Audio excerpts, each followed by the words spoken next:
この絶対安心感がね、このキャンピングカーたまらないです。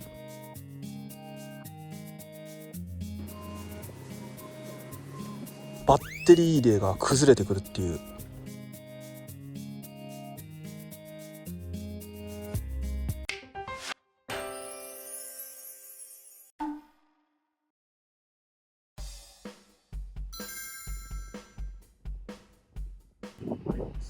サンライズホテルさんに到着しました。オー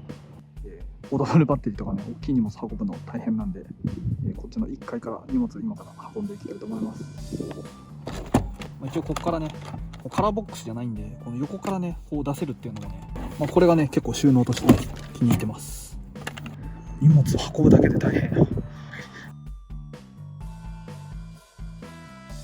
今日から宿泊するサンライズサンダさんでございます。サンライズウォーウォーウォー、スタン・ハンセンでおなじみのサンライズです。いや違うか、ケープファンならサンライズバッカスとかサンライズノバ、サンライズソアみたいなおしゃれなホテルですね。肝心なね机周りですよ。お風呂はなんか割と広い。いや結構なんか平米数の広い部屋な気がしますね。こちらで駐車場込みで6600円、相場がもう6000円ぐらいだったんで、やっぱ高知県から兵庫県にちょっと来たっていうのが物価でちょっと分かりますね。じゃあね、またちょっとお風呂入ってから仕事の準備していきます。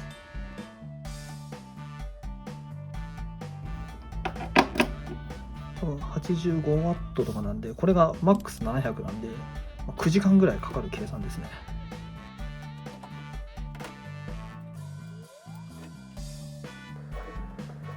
こんな感じでしょうか。いやかなりいい感じですね。横幅もあるし奥行きもあるんで、い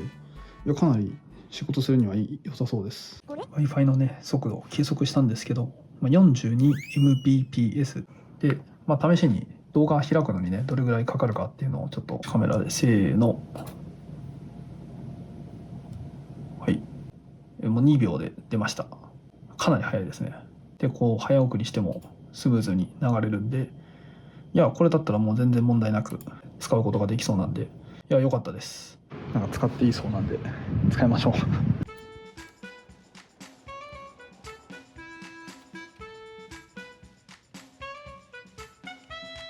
で今週もですねこちら予想していってですね、現在のねまたチャンネル登録者数を軍資金にして100万円の帯チャレンジを狙いたいと思います。だいたい2万人ちょっとですので、2万円を100万にするという謎のチャレンジをしていますんで、ぜひねまだチャンネル登録してないよという方はお願いいたします。いやもう1登録1円の力になりますから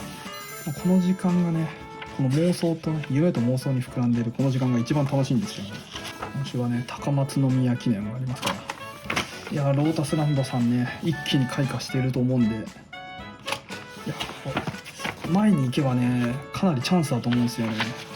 G1 でやれるだけのね3着以内に入る可能性って結構あると思ってるんで、いや楽しみです。というわけで今からね帯チャレンジにまた向けて一生懸命予想していきます。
奇跡です。この時間に全部予想が終わりました。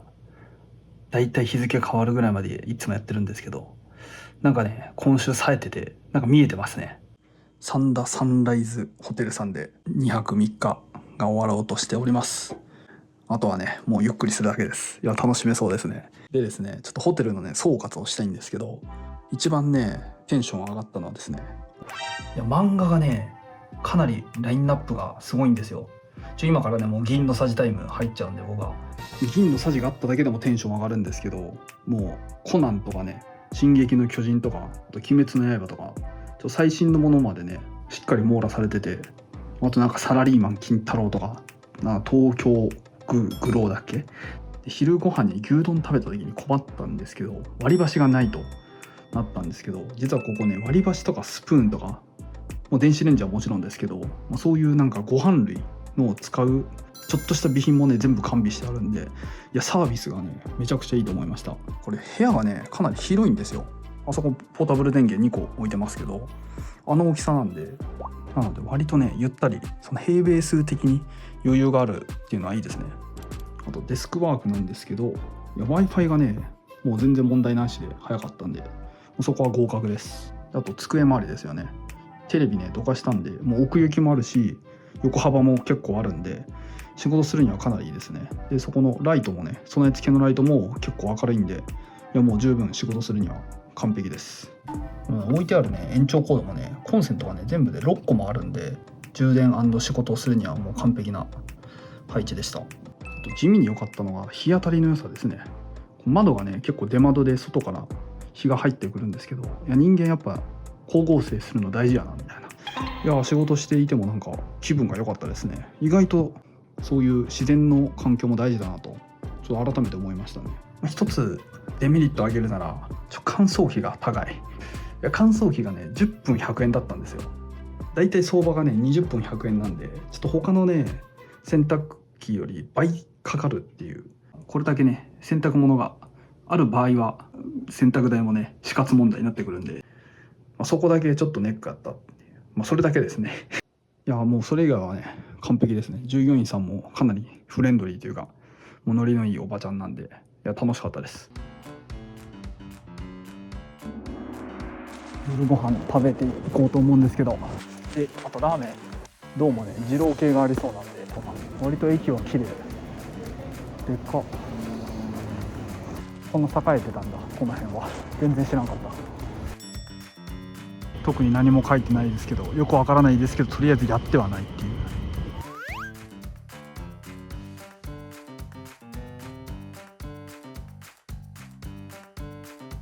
宿泊しているホテルなんですけど、なんとですね目の前にこちらがありました。これこの間名古屋でやったヌードルツアーズですね。ほんまにいろんなとこにあるんだな。前食べたバリオがあるんでいいですね。以上ヌードルツアーズ発見報告でした。北海道行った時のお風呂屋さんでもあったんですけど、やっぱ改めて見るとね作者荒川博さんっていう、女性の方ですけど、鋼の錬金術師とかね万栄競馬を舞台にした、北海道の農業高校の物語なんですけど、やっぱり競馬好きとしてはね万栄競馬やっぱ馬に関わる漫画読んどかないといけないんで、あとなんか動物に関しての知識というかねなんか感動しますね。命すげえみたいな、ありがとうっていう感じで。荒川博さんのねなんかメッセージだかサインがねこの間言ったその万栄牧場十勝にもあったんで、やっぱ荒川博さんが万栄競馬やっぱ好きというかねそういうのもあると思うんで、やっぱ愛のある作品だと思います。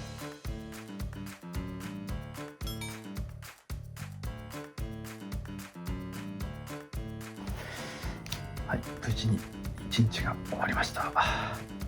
また明日はですねここから15分ぐらいの場所にあるダッシュ横川というね馬券施設、ちょっと以前も行ったんですけどそこからね馬券買ってまた明日帯チャレンジしていきたいと思います。おやすみなさい。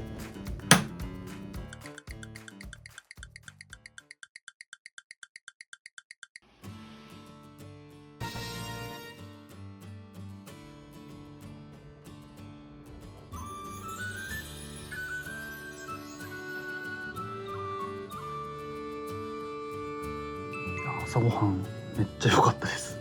330円であのコスパで、ドリンクも結構種類あって、でコーヒーはね部屋で持って帰ってもいいということなんで、いや330円でこれはかなり期待値高い、期待値ギャンブルみたいになってるけど馬券場ね今日は向かいたいと思います。あいにくの雨なんでね、もう競馬予想にも欠かせませんから、天気は。この辺もちょっと注目しながら見ていきたいと思います。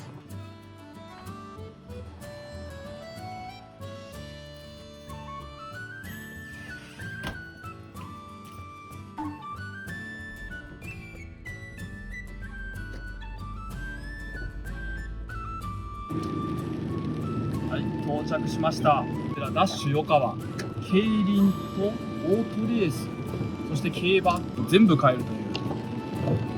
非常に危ない場所ですね。ちょっと恐れていたことが起きました。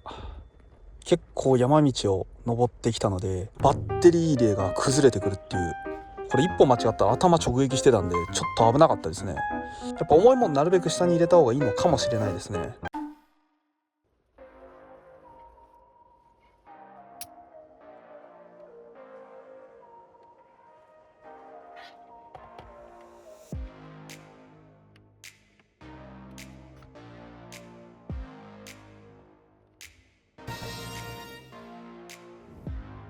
ダッシュ横川 Wi-Fi 作戦成功ですね。建物がもうそこなんで、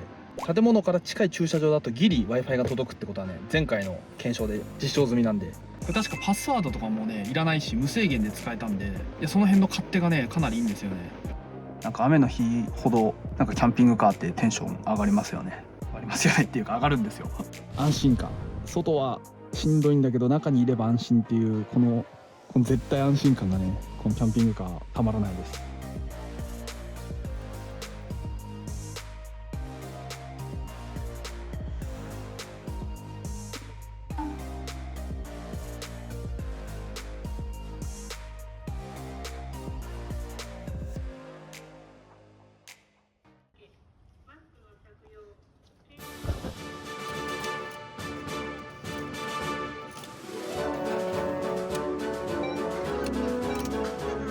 はい、来ました。帯チャレンジです。軸はね9番人気の6番メンディー、双方的にねかなりパワー勝負で得意な双方なんで、中京1004っていうのがねかなり上がりのかかるねタフなコースなんで、いや実はこのコースがね超ベスト条件なんじゃないかと思って、これはね、3700円しか買ってないんで遊びです。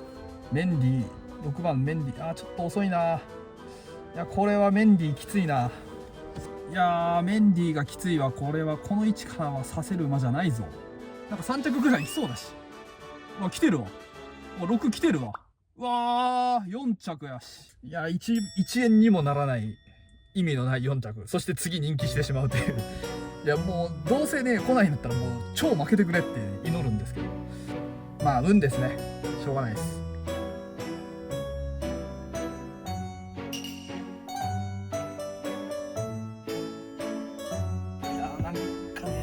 あんまり手応えないな。もうあとね買いたいっていうか帯チャレできそうなやつがここしかないんで、ちょっと行っていきたいと思います。いやちょっと雨だし足痛いし馬券買いに行くのがもうかなりの労働です。右足と左足がね違うんですけど、もう右足は足痛くて靴入らないんですよ。ちょっと腫れちゃってサンダルの左だけ穴が開いてるっていう道悪がダメなサンダルになってしまったんで。はい、中京10レース来ました。9番と5番二等軸みたいなものですね。もう59598、この3頭だ。5番のエクスプロージョンはもう期待値の高い道悪のオルフェーブル、そしてオルフェーブル3区の初ブリンカー、これ誰も言ってないと思いますけど僕だけねもう気づいちゃったわーいわいなんで、これはね結構いい線いくと思います。8があかんか。これはこれはちょっと前残りです。ダメですね。いやもうこれ今日最後のレースですね。この5番のシューラバラっていうのはね今後も多分3着固定で買うと結構いい上げをくれると思うんで、なんか当たり前になってますけど3連単2点とかで買うの頭おかしいですからねいやいいよ、9も5もいいよ。9いいぞ。さあそっからどこまで伸びる。外刺せ。5番も来てる。999。伸びないかダメか。というわけで今日はねちょっと帯チャレ失敗です。中のね券売機すごい綺麗だし開放感あるし、で競馬あって、で競輪があって、あとオートレースもあって、バイクとかも飾ってあってね結構かっこよかったんですよ。現在ねもう午後7時ぐらいなんですけど、でまだね、佐賀競馬のナイターだったり、競輪があるんで、一応施設は開いてるんですけど、で、職員さんがいないっていう謎、大丈夫かっていう。あとね、ここね、職員さんの、ね、予想コーナーがあって、いや、馬券場職員の競馬予想おもろいな。ほとんど本命堂でした、みんな。いやー、ちょっと風が強くてね、結構揺れるんですよ、これ。やっぱ風にはね、ちょっと強くないっていうのは、軽キャンピングカー、軽自動車ならではなんで、運転もね、気をつけてこの先行こうと思います。塩川さん、ありがとうございました。ノートパソコンとモニター2つ使っていたんですが、100% あったんですけどもう 55% ですね。競馬やりすぎでポータブルバッテリーが足りなくなるっていうのはあんまり他の車中泊 YouTuber ではいないと思うんですけど、競馬ライフだからこそ競馬をちょっとやりすぎてバッテリーもお金もなくなるという、そんな生活を送ってます。また塩川を出てですね、40分ぐらいですね、もう競馬場の方まで行って、今日は競馬場のね近くで泊まって、明日競馬場朝一で行きたいと思います。2回目ね、塩川沼でした。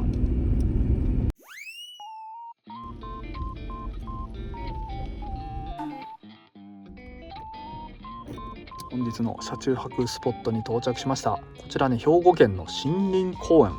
で、ほんまはねあっち側にしたいんですけど、ちょっと傾斜があるのと、あと道路沿いね結構音がうるさいと思うんで、なるべくちょっと離れた場所がいいということで、ちょっとね離れたこっち側にします。今日の車中飯はですね、こちらのご飯を湯煎して、あとはカレーを作っていこうと思います。でこちらのねデリシャスカレーをさらにデリシャスにしようと、こちらカツオ角煮、これを入れて角煮カレーにしていこうと思います。そう、お湯で加熱する場合は15分かかるので、ちょっとやっぱ15分やると結構電気を食ってしまうので IH ではなくガスで調理していこうと思います。でこれまた多分入らないんでハサミでカットしています。先にちょっとお湯を沸かしましょう。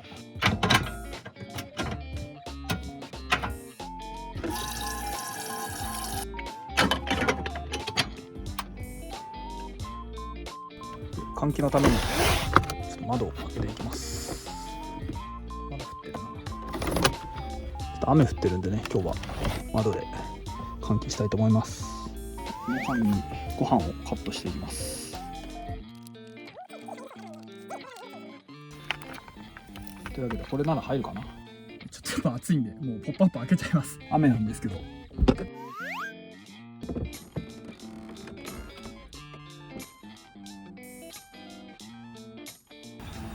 もういけてますね。やっぱガスほんま早いっすわ。じゃあまずはご飯だけいきます。入ってくれ、頼む。微妙に入りそうで入らない。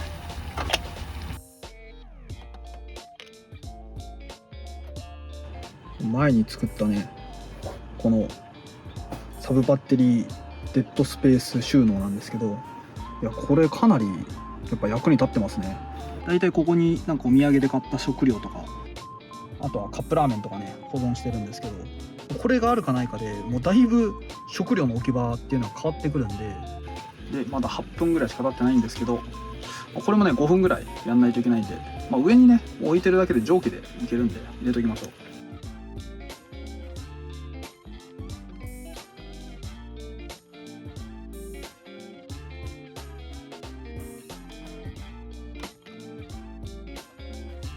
一応ね角煮も軽く湯煎しておきます。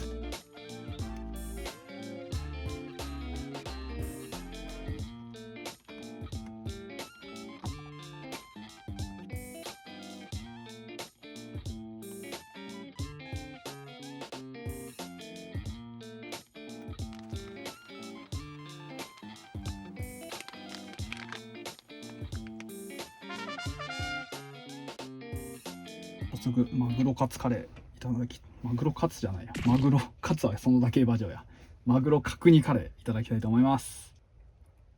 いただきます。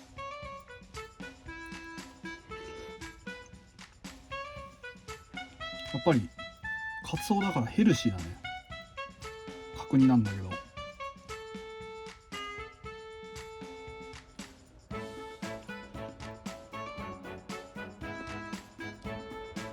うまいうまい。ありがとうコーチ。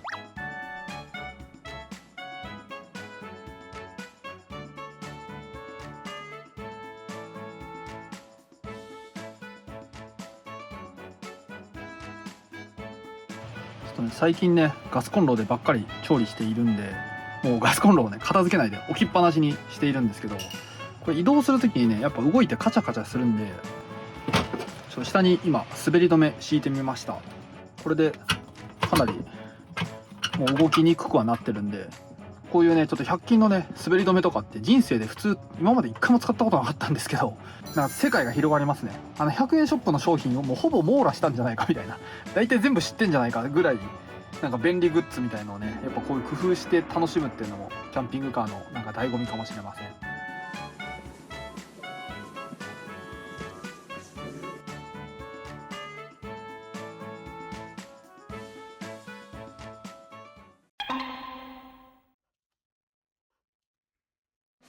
これも本命がそもそもブレイブメジャーっていう10番人気もう60倍ぐらいの馬なんですけど、それを2着固定なんですけど、この馬ねもうお母さんがシーズ東証っていう短距離馬でなんでスピードはあるんで、この馬距離短縮の時しか走れないんですよね。なんで前回距離延長で反対に苦手なパターンで4着だったんで、多分今回それよりは走るんですよ。なんで3着ぐらいな気はするんですけど、3着にもこの東槍とセイトっていうのを買いたいんで、もう無理やり買った感じですね。これも3連単、これ多分2000円ぐらいで帯になると思うな。高松宮記念はローザスランドで行きたいと思います。この馬ねデビュー前の調教がもう G1 級だったんでずっと追いかけてはいたんですけどね、折り合いがつかないんで、逆に距離短縮だとこう書きましたけど22111でもう5005連帯でパーフェクトなんですよ。じゃあ明日ねドタバタしちゃうと思うんで、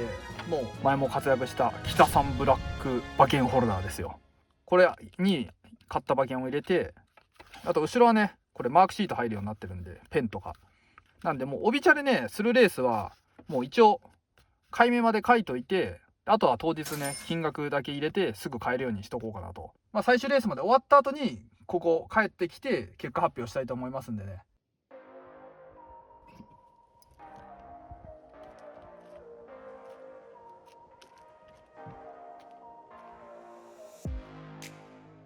こちらねトイレなんですけど、ちょっと夜間はもう電気つかないんで、ちょっ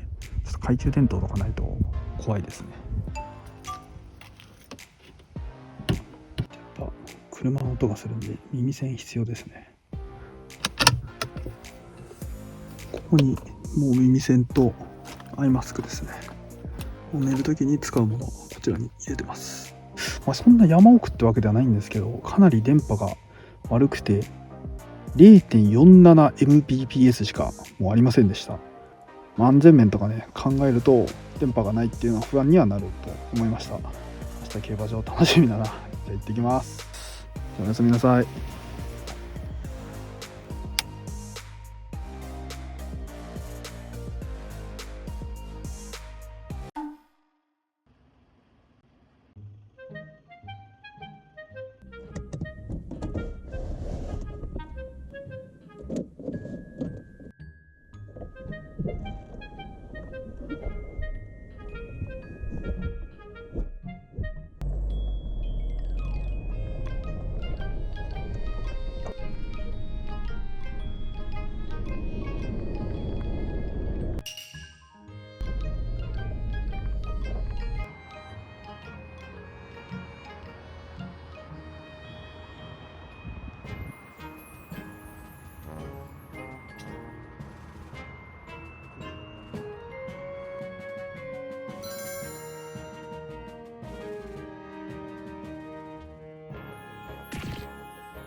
おはようございます。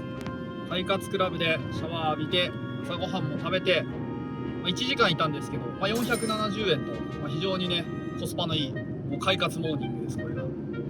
で、この快活クラブから阪神競馬場までおおよそ5分で行けるというすごい好立地ですね。車中泊した公園から快活クラブが大体10分ぐらいで、快活クラブから競馬場が5分ぐらいなので、このルーティーンっていうのはねかなりいいんじゃないでしょうか。競馬場ね、もうまだ9時前なんですけど、それにはちょっと訳があって、駐車場がねちょっと安いところを止めたいと。 JRA の競馬場、特にこの都心部大きいとこだとだいたい1日2000円するんですよ。これからいっぱいお金使うっていうのになぜ駐車場で2000円も取るか、そこは絶対ありえない。他のねコインパーキングとかもあるんですけど、土日だけ別とか、阪神開催がある日だけはちょっと倍になってるとかね、そういう引っ掛けがあるんで、小さく書いてるんで、気をつけてください。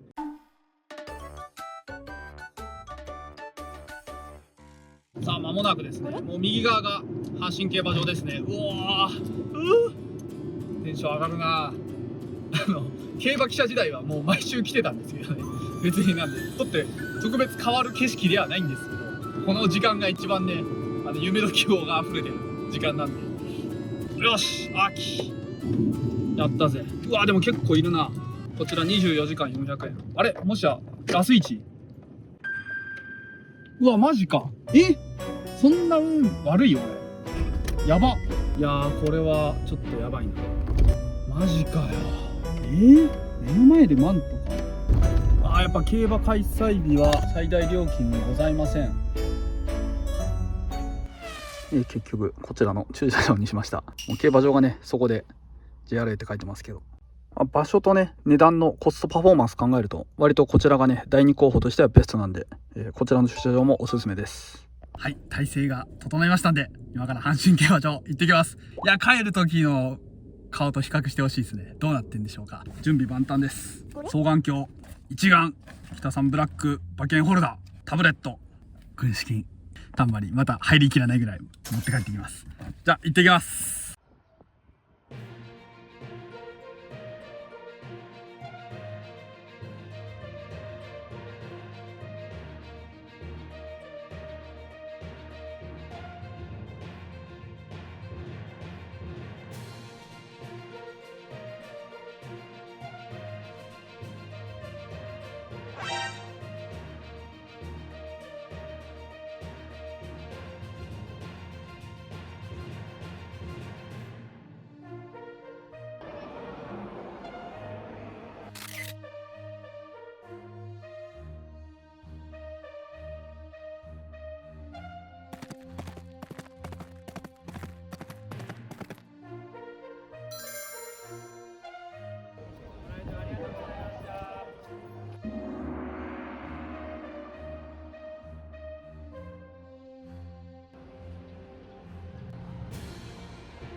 今週も1週間お疲れ様でした。阪神競馬場行ってまいりました。前もね、この番組でやったんですけどね、グロリアスノアっていうね、僕の好きな馬だった子供がね、 JRA で1頭しか今いないんですけど、もうその馬がたまたま今日使うと現地で応援することができたんで、しかもノアと同じ馬主さんなんで、もう勝負服も一緒で、いやめちゃくちゃね、ノアを彷彿させる、いや感動しましたね。またね、グロリアスノア3区をね追いかけていく競馬ライフチャンネルにしていきたいかなと思います。いやで、肝心のね、帯チャレンジですよ。ダメですい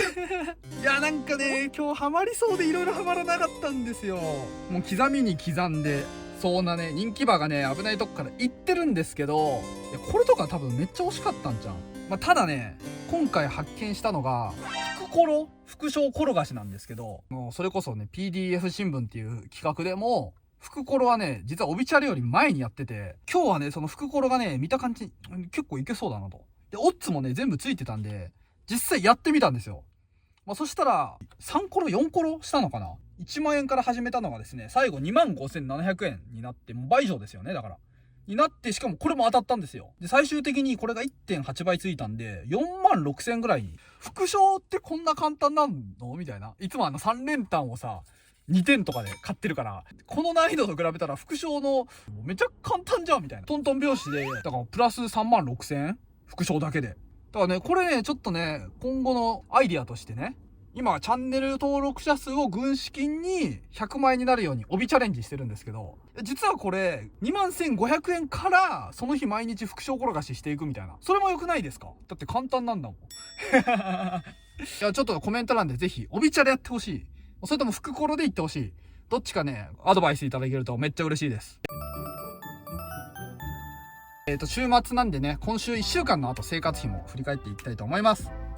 今週1週間の兵庫県に来てからの生活費ですね。まずホテル代が 13,530 円。物価が上がっていることもあってですね、ちょっとホテル代が高くなってます。で、食費が 9,385 円。で、生活費、こちらが 1,780 円。で、あと交通費、ガソリン高速が 9,200 円。なんでやっぱね、駐車場代ですね。あとは高知と違って大体どこ行くにもコインパーキングが必要なんで、で娯楽費1500円で、今週1週間で35,395円になりました。週3万ちょっとですね、使うお金が。馬券で毎週2万かける2日間やってるんで、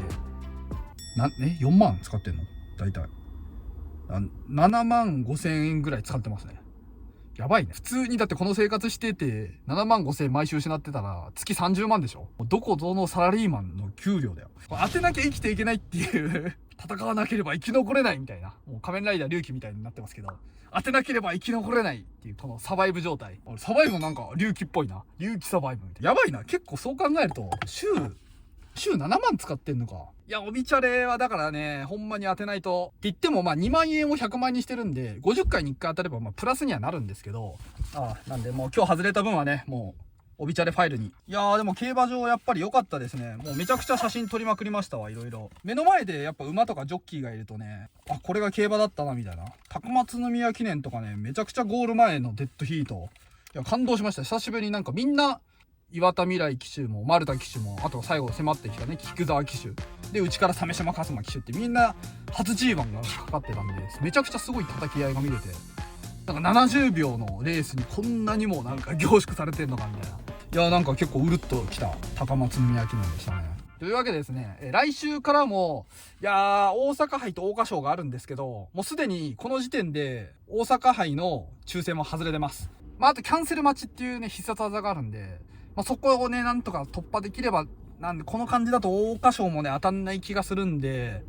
関西にいる意味あるかっていう感じになってきてはいるんで、今年だから全 G1 現地観戦って目標を掲げてたんですけど、もう2個目のこの高松宮記念で外れてるんで、早くも野望は告げてるんで、いや競馬見たいだけなのに、いや競馬場の抽選が当たらん、馬券も当たらん、何が当たるんや。ちょっとね、競馬場なんとか当たってください。来週お願いします。来週以降も競馬ライフ関西編お伝えしていこうと思いますんでね、ぜひ、チャンネル登録して楽しんでいただければいいかなと思います。なんか負けたけど競馬場楽しかったからテンションは高いです。何気に。今週も1週間お疲れ様でした。また来週お会いしましょう。